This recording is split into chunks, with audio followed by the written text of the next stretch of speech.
Assalamualaikum warahmatullahi wabarakatuh. Salam sejahtera bagi kita semua. Alhamdulillah kita berjumpa lagi pada sesi ke-6 mata kuliah studi komparatif pendidikan dasar di berbagai negara. Dengan saya Suci Fitriani, pada kesempatan kali ini kita akan membahas topik ataupun isu yang berkaitan dengan gender dalam pendidikan dasar.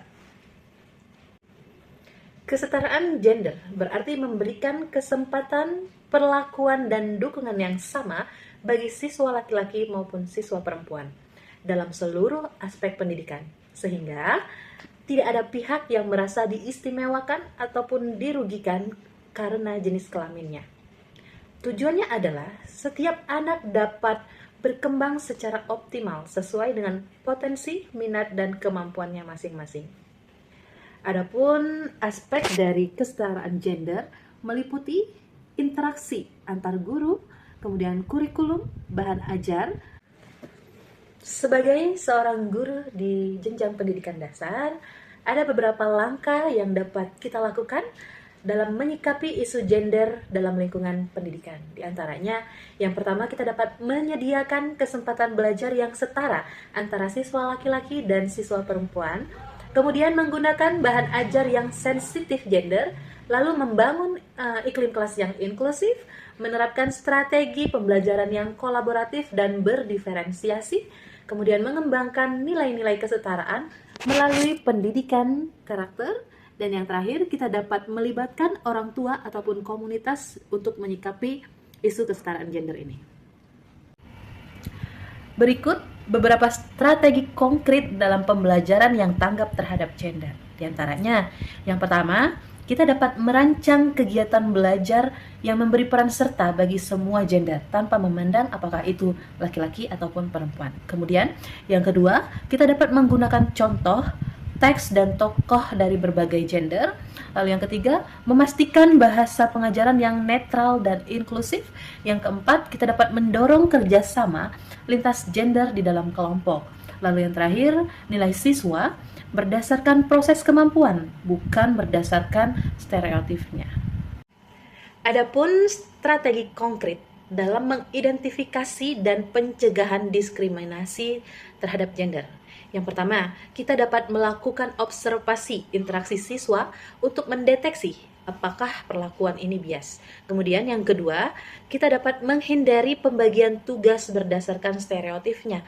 Lalu, kita dapat memberikan respon cepat dan edukatif jika terjadi ejekan atau ketimpangan. Lalu yang berikutnya, kita dapat menggunakan pendekatan dialogis untuk menyadarkan siswa kita apabila diskriminasi gender ini terjadi. Kemudian langkah berikutnya, kita dapat melaporkan dan merefleksikan hasil pengamatan bersama dengan guru lain.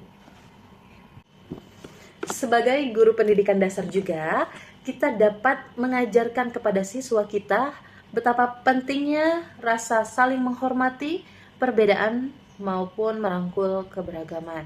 Dengan strategi pengajaran yang dapat kita lakukan seperti membangun kesadaran melalui diskusi dan refleksi bersama siswa kita, kemudian aktivitas kolaboratif yang merayakan keberagaman, kemudian di sela-selanya kita selipkan materi yang inklusif dan kontekstual, lalu kita dapat menciptakan lingkungan kelas yang aman dan saling menghargai, dan yang terakhir kita dapat melakukan kegiatan refleksi dan tindak lanjut. Alasan mengapa hal ini penting dilakukan, karena dengan kegiatan ini kita dapat meningkatkan kemampuan sosial, empati, dan penghargaan terhadap keberagaman pada dalam diri siswa kita.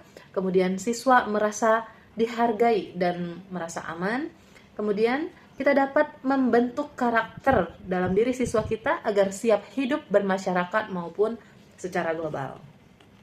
Adapun bentuk aktivitasnya dapat melalui permainan puzzle keberagaman, atau menyediakan kotak bercerita, ataupun pojok curhat. Dan kita juga bisa membuat satu hari dengan teman yang baru, program satu hari teman baru, artinya siswa dapat bertukar teman tempat duduknya. Kemudian, atau mungkin kita dapat membuat buku harian reflektif agar siswa dapat mengutarakan pendapatnya secara bersamaan, seperti itu. Tantangan utama dalam mengimplementasi pendekatan kesetaraan gender ada 5. secara garis besar. Yang pertama, stereotip dan norma sosial yang selama ini ada itu kuat, bahkan sudah membudaya. Kemudian kurangnya pemahaman atau pelatihan guru terhadap pedagogi tanggap gender, karena saat ini tuh lebih berfokus kepada pedagoginya, tanggap gendernya belum begitu kuat. Kemudian yang ketiga, materi ajar, buku teks dan media pembelajaran juga yang masih bias gender. Lalu yang keempat, lingkungan sekolah dan kebijakan yang belum mendukung nilai inklusi gender itu sendiri. Dan yang terakhir, tantangan terhadap akses atau learning outcomes yang berbeda setiap gendernya. Beberapa rancangan dalam mengatasi tantangan implementasi kesetaraan gender. Yang pertama, dari permasalahan stereotip dan norma sosial yang sudah melekat kuat, kita dapat melakukan strategi. Yang pertama, melakukan edukasi kepada orang tua melalui berbagai pertemuan sekolah atau bahkan berkolaborasi dengan komite. Lalu yang kedua, kita dapat melakukan kampanye terhadap kesetaraan gender melalui kegiatan-kegiatan sekolah. Contohnya pada saat kegiatan Hari Kartini, seperti itu. Lalu yang ketiga, kita dapat menampilkan contoh tokoh dari beragam gender di semua bidang profesi dalam setiap materi pembelajaran. Dasar dalam melakukan hal ini adalah bahwa pendidikan dan kolaborasi komunitas itu diperlukan untuk mengubah norma yang bias terkait gender ini sendiri. Lalu, untuk mengatasi permasalahan terhadap pelatihan guru yang kurang memadai terhadap pedagogi gender ini, kita dapat memperkuat lagi pelatihan guru tentang pedagogi inklusif gender ini sendiri dengan strategi program workshop yang secara berkala, atau guru sendiri dapat melakukan refleksi dan observasi dengan teman sejawat. Lalu, menyusun rencana pembelajaran berbasis kesetaraan gender dan rubrik pemantauan interaksi antara guru dan siswa. Dasarnya, dalam pelatihan ini adalah pengembangan secara profesional guru diperlukan untuk mengurangi bias dalam pembelajaran ini sendiri. Lalu, terkait permasalahan terhadap bahan ajar yang masih bias gender, kita dapat melakukan strategi. Yang pertama, kita dapat melakukan evaluasi buku teks ataupun bahan ajar sebelum diberikan kepada siswa kita. Lalu yang kedua, kita dapat menambahkan sumber belajar alternatif jika buku masih menampilkan stereotip tersebut, atau bahkan kita dapat mengintegrasikan literasi gender dalam setiap pembelajaran bahasa Indonesia, PKN maupun IPS. Dasarnya, bias ini dapat muncul melalui representasi buku dan media pembelajaran. Untuk itu kita harus evaluasi dan selektif lagi.